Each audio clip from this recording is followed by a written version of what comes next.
दोस्तों, कुछ दिनों पहले से ये खबर चल रही है कि दुनिया की बड़ी multi level network marketing company Amway India को बड़ा झटका लगा है। इसी झटके में ईडी ने एमवे इंडिया की 757.77 करोड़ रुपए की संपत्ति जब्त कर ली, क्योंकि ऐसा कहा जा रहा है कि Amway India multi level marketing scam चलाने का काम कर रही है। अब ये मार्केटिंग सिस्टम क्या है और ये एक स्कैम में कैसे बदल गया और कैसे इतनी बड़ी कंपनी शक के घेरे में आ गई, ये बात अपने आप में काफी हैरान कर देने वाली है। और सबसे ज्यादा इंटरेस्टिंग तो ये समझना है कि कैसे कंपनी बेहद ही साधारण प्रोडक्ट को मार्केट से कई गुना महंगे दाम में बेच रही थी। सबसे पहले ये समझते हैं कि कंपनी काम क्या करती है। एमवे डायरेक्ट सेलिंग मॉडल का इस्तेमाल कर फास्ट मूविंग कंज्यूमर गुड्स यानी एफएमसीजी बेचती है। अब ये एफएमसीजी क्या होता है, सबसे पहले ये समझना जरूरी है। एफएमसीजी बेसिकली कंज्यूमर गुड्स का एक प्रकार है। कंज्यूमर गुड्स वो प्रोडक्ट होते हैं जो एक नॉर्मल कंज्यूमर द्वारा इस्तेमाल किए जाते हैं, जो कि कुल 3 टाइप के होते हैं: ड्यूरेबल, नॉन ड्यूरेबल और सर्विस।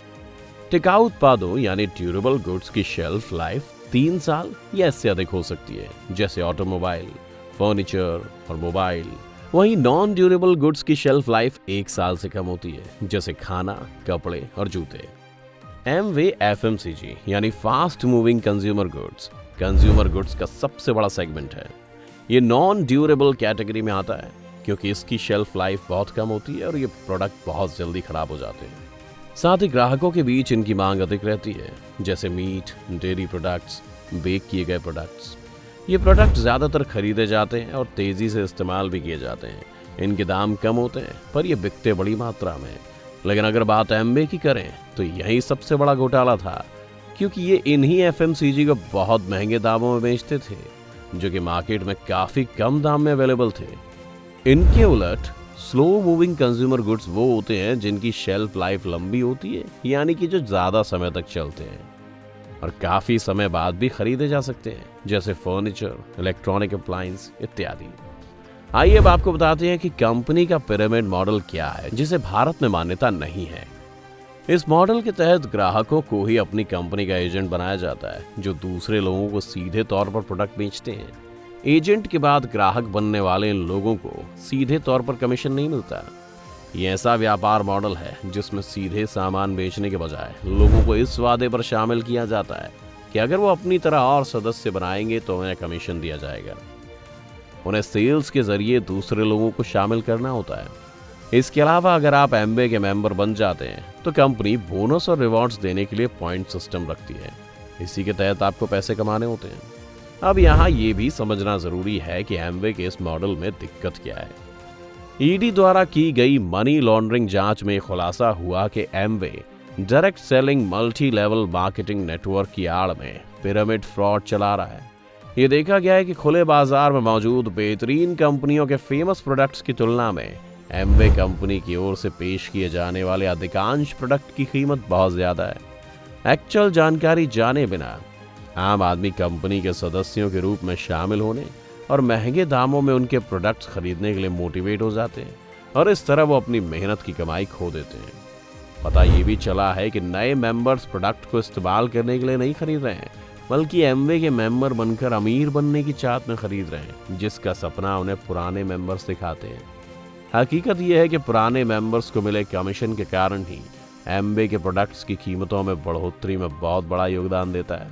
ये देखा गया है कि एमवे कंपनी ने साल 2002-03 से 2021-22 तक अपने कारोबार से 27,562 करोड़ रुपए इकट्ठे किए हैं। कंपनी ने इसमें से 7,588 करोड़ रुपए का कमीशन भारत और अमेरिका में अपने मेंबर्स और डिस्ट्रीब्यूटर्स को दिया है। कंपनी का पूरा फोकस इस बात का प्रचार करने पर है कि कैसे मेंबर बनकर लोग अमीर बन सकते हैं और कंपनी के प्रोडक्ट्स पर कोई ध्यान नहीं देता है। यानी एमएलएम यानी मल्टी लेवल मार्केटिंग पिरामिड की धोखाधड़ी को छिपाने के लिए प्रोडक्ट्स का उपयोग किया जाता है, ताकि लोगों को ये लगता रहे कि असल में कंपनी प्रोडक्ट बेचने का काम करती है। लेकिन हकीकत तो यही है कि कंपनी का मेन काम नेटवर्क बिल्डिंग का है। एमवे फाइनेंशियल ईयर 96-97 से फाइनेंशियल ईयर 2021 तक भारत में शेयर कैपिटल के रूप में 21.39 करोड़ रुपए लाया है। वहीं कंपनी उनके इन्वेस्टर्स और मेन ऑर्गेनाइजेशन को प्रॉफिट, रॉयल्टी और एक्स्ट्रा पेमेंट के नाम पर कंपनी ने 59.10 करोड़ रुपए दिए। अगर बात एमवे को बढ़ाने की करें तो Brit world wide India private limited और नेटवर्क 21 प्राइवेट लिमिटेड ने भी चेन सिस्टम में नए मेंबर के सेमिनार करके एमवे की पिरामिड मॉडल को बढ़ावा देने में एक अहम भूमिका निभाई है और अपनी बेहतरीन लाइफस्टाइल का दिखावा करके लोगों को फंसाने का काम किया है। इसके साथ ही भोले भाले इन्वेस्टर्स को लुभाने के लिए सोशल मीडिया का भी इस्तेमाल कर रहे हैं। जो संपत्तियां जब्त की गई उनमें तमिलनाडु के टिंडिगुल जिले में कंपनी की जमीन, फैक्ट्री, प्लांट्स व मशीनरी, गाड़ियां, बैंक खाते और एफडी शामिल हैं। ईडी ने एमवे की 411.83 करोड़ रुपए की संपत्ति जब्त की है। इसके अलावा 36 अलग अलग खातों से 345.94 करोड़ रुपए के बैंक बैलेंस को टेम्परेरी रूप से नीलाम किया है।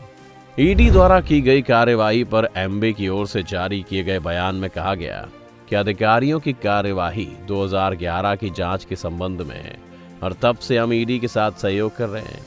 कंपनी का कहना है कि 2011 से समय समय पर मांगी गई इन इन्फॉर्मेशन को साझा किया गया है। संबंधित सरकारी अधिकारियों और लॉ अधिकारियों के साथ मौजूदा मुद्दों के निष्पक्ष, कानूनी और लॉजिकल सॉल्यूशन निकालने की दिशा में सहयोग करने में कंपनी अपना पूरा सहयोग करती है।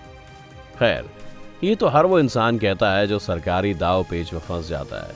इसी तरह देश में और भी कई मल्टी लेवल मार्केटिंग कंपनीज काम कर चुकी हैं, जिसका एग्जाम्पल आरसीएम है।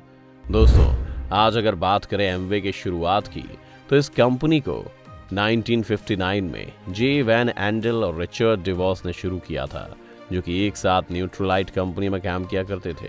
जहां उन्होंने एक साथ अपनी कंपनी खोलने के बारे में सोचा और उनकी सफलता कुछ ऐसी हुई कि कुछ ही सालों में वो जिस कंपनी में काम करते थे उसी न्यूट्रलाइट को अपने में मिला लिया, यानी उन्होंने इसे खरीद लिया और इस तरह उनका बिजनेस बढ़ता रहा।